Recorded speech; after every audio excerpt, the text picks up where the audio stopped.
Bharat Pak యుద్ధంపై America అధ్యక్షుడు Donald Trump మరోసారి కీలక వ్యాఖ్యలు చేశారు. భారత్ పాక్ యుద్ధాన్ని తానే ముగించానని చెప్పారు. వరుస ఫోన్ కాల్స్ తో యుద్ధాన్ని ఆపానన్నారు.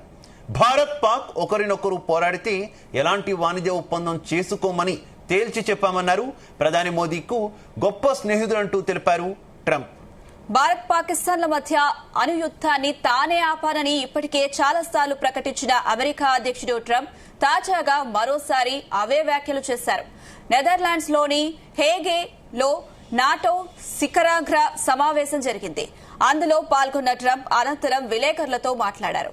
ఈ సందర్భంగా యుద్ధాలన్నీ తానే ఆపానంటూ క్రెడిట్ తీసుకున్నారు. And they were both here, but I was with Modi a few weeks ago. He was here, actually. But now we speak to him, and I'm so happy. There was a deal that two smart people, plus, they have people on their staff too, but two smart people, two very smart people decided not to keep going with that war. That could have been a nuclear war. Those are two nuclear powers. ఇక Iran, Israel, Russia, ఉక్రెయిన్ల యుద్ధాలను గురించి కూడా Trump ఈ సందర్భంగా ప్రస్తావించారు. అయితే వాటిలో అన్నింటికంటే ముఖ్యమైనది భారత్ పాక్ మధ్య నెలకొన్న ఉద్రిక్తతలంటూ వ్యాఖ్యానించారు. వరుస ఫోన్ కాల్స్ తో యుద్ధం ముగించానన్నారు. మీరు ఒకరితో ఒకరు పోరాడితే మేము ఎలాంటి వాణిజ్య ఒప్పందం చేసుకోమని వారికి తేల్చి చెప్పాను. భారత ప్రధాని మోదీ తనకు గొప్ప స్నేహితుడని, పాక్ జనరల్ ఆకట్టుకునే వ్యక్తి అని, వారు కూడా వాణిజ్య ఒప్పందమే కావాలని చెప్పారన్నారు. అలా తామే ఈ అణుయుద్ధాన్ని ఆపామంటూ ట్రంప్ స్పష్టం చేశారు. And I want to thank, as you know,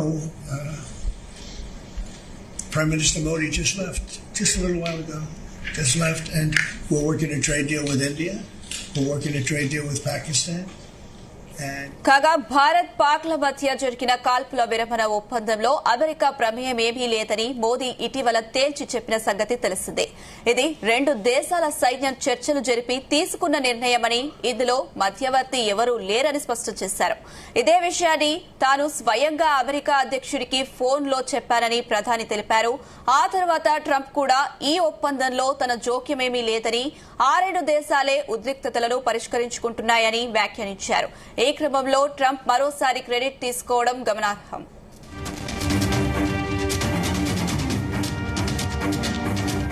They're not happy about anything. It's not that they're bad with Israel. They know them both, actually, but they're